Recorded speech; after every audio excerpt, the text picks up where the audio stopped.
Ever feel like your brain is juggling a million things at once?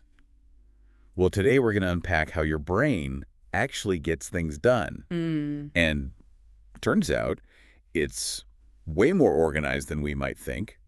We're diving into cognitive control, Ah, basically the brain's operating system, right. using some fascinating research you've given us, Yeah. especially work by Peg Yada and their team. These studies are really using cutting-edge neuroimaging to go way beyond simple tasks, showing us how the brain handles complex actions and long-term goals.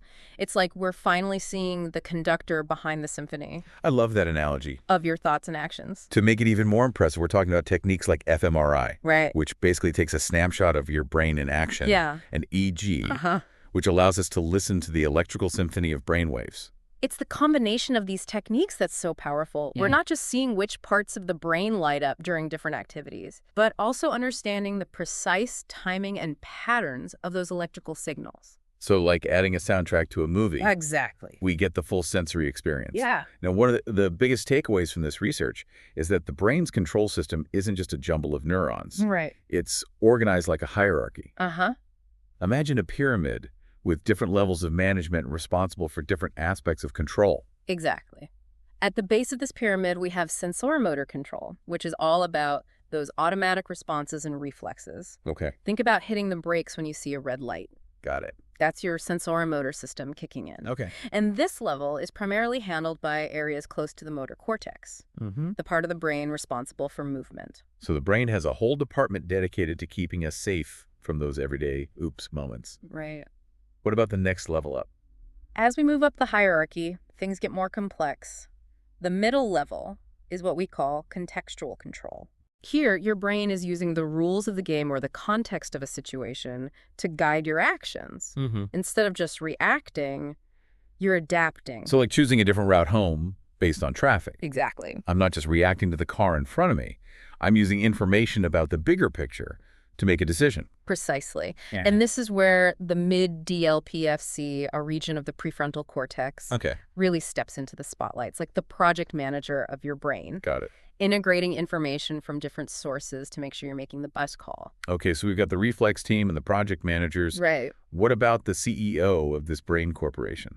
That would be the top level of the hierarchy, schematic, or temporal control. Okay. This is where those big picture plans and abstract knowledge come into play. Choosing a college major, planning a career path. Right. Those decisions rely heavily on this top level. It's about using past experiences and future goals to guide complex choices. Wow, so there's a whole system dedicated to helping me achieve my dreams. That's right. But you mentioned earlier that there's a twist to this hierarchy. Yeah. Something about the mid-DLPFC being more than just a middle manager. You're right on track. Recent research suggests that the mid-DLPFC might actually be the true apex of this control hierarchy. Instead of just managing projects, it's coordinating the entire operation, Wow. integrating information from all levels of the pyramid to make sure everything runs smoothly. So you're telling me that this one area of the brain is essentially coordinating everything from my reflexes to my long-term plans. Yeah, pretty much. That's incredible. Yeah. But how do all these different parts of the brain actually talk to each other? Right. It's not like they're sending emails, right? Here's where things get really interesting. Okay. Brain cells communicate using electrical oscillations. They're kind of like radio frequencies. Okay. You can think of your brain as a giant radio with different stations representing different functions. So different brain waves for different tasks. Like when I'm focused on a problem, my brain might be tuned to a different frequency than when I'm relaxing. That's a great way to put it. And the research has actually linked specific brainwave frequencies to these levels of control we've been discussing. Okay. For example, those slow and steady delta waves are closely tied to that high-level contextual control we talked about earlier. Interesting. On the other hand, the slightly faster theta waves seem to be more involved in those basic sensorimotor actions. So when I'm in deep thought, my brain might be humming along with those delta waves, and when I'm playing a sport, it's the theta waves taking charge. Exactly. It's amazing how efficient the brain is. Exactly. The brain is a master of multitasking, Yeah. using these different frequencies or channels Right. to manage a whole array of processes simultaneously. This ability to use different frequencies for different types of control is called multiplexing. Okay. And it's one of the things that makes the brain so remarkably adaptable. It's like having a super highway in your head with different lanes for different types of information. But this all sounds pretty theoretical. Right. How do scientists actually see these different levels of control and brainwave patterns in action?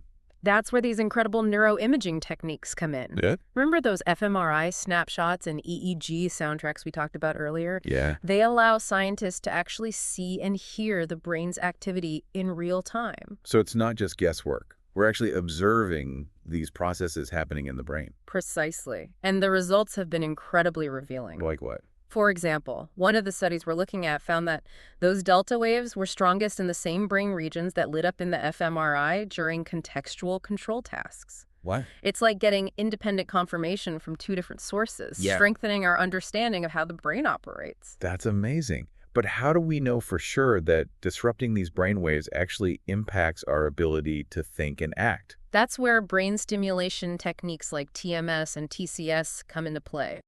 These techniques allow scientists to temporarily disrupt or enhance brain activity in very specific regions. Okay. Almost like turning the volume up or down on those brainwave frequencies. So they're like tiny tuning forks for the brain, allowing scientists to fine-tune those electrical signals. It is a remarkable tool. That's incredible. And the results have been quite compelling. What have they found? For example, one study found that stimulating the inferior frontal gyrus, a region involved in language processing, with beta frequency TMS, actually impaired memory. Interesting. But here's the key. The impairment only happened at that specific frequency. Huh. That's pretty strong evidence that these brain rhythms play a crucial role in how we think and act. So messing with those brainwaves directly messes with our ability to function. That's a bit unsettling, Right. but also incredibly cool. Yeah, It really highlights how much we're learning about the intricate workings of the brain. indeed. And these brain stimulation studies have provided even more support for that hierarchical organization we discussed earlier. But disrupting different parts of the prefrontal cortex seems to impact different levels of control, as if we're temporarily shutting down different levels of management Right. and observing the effects on the entire system. Now I'm picturing my brain as a giant corporation with different departments all relying on each other to keep things running smoothly.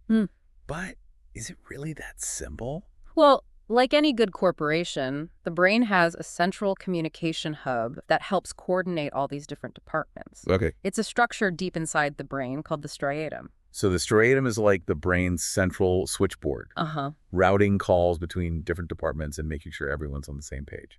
That's a great way to think about it. And just like the cortex, Yeah. there seems to be some specialization within the striatum. Okay.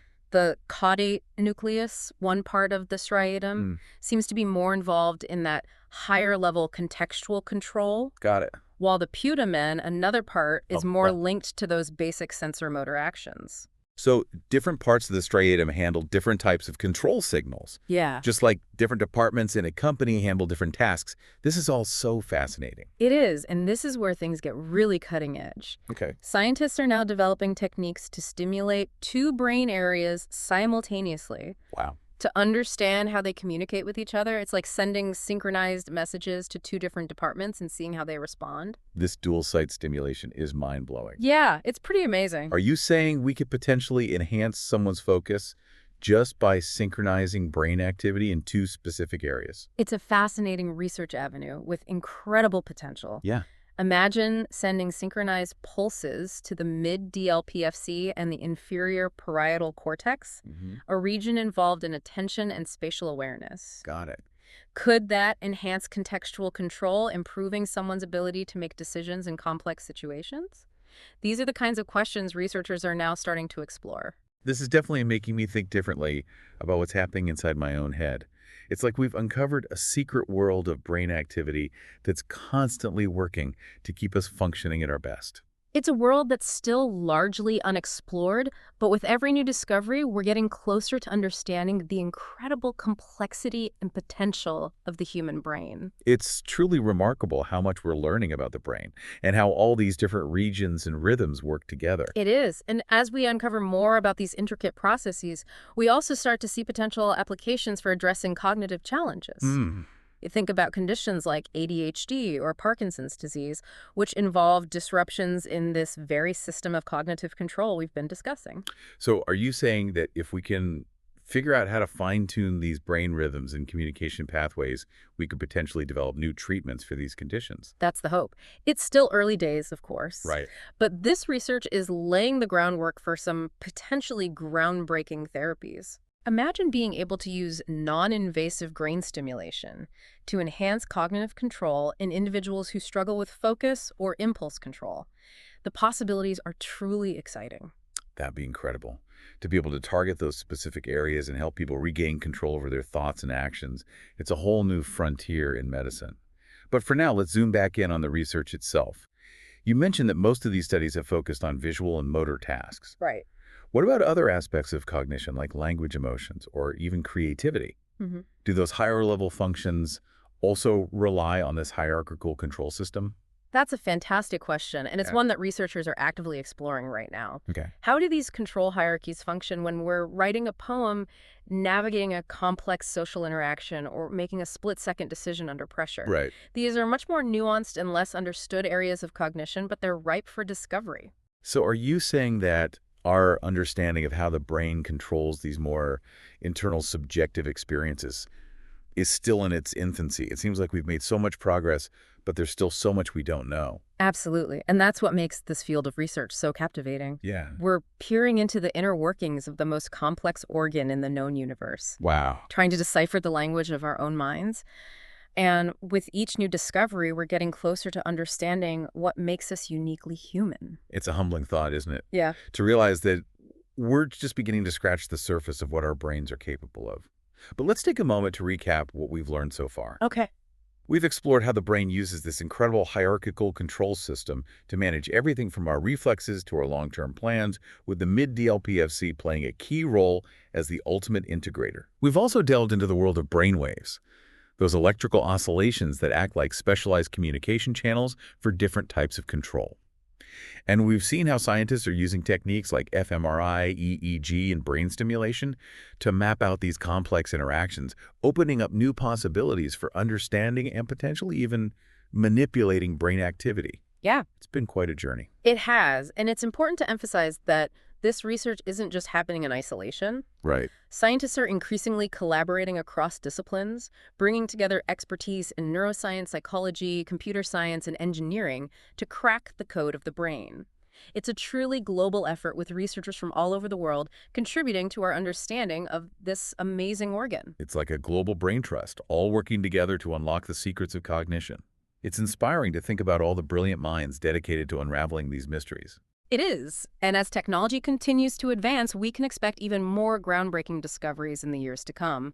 We're living in a truly exciting time for brain research, and the potential for improving human health and well-being is enormous. So as we wrap up this part of our deep dive, what's the one thing you'd like our listener to take away from this exploration of cognitive control? I would say this.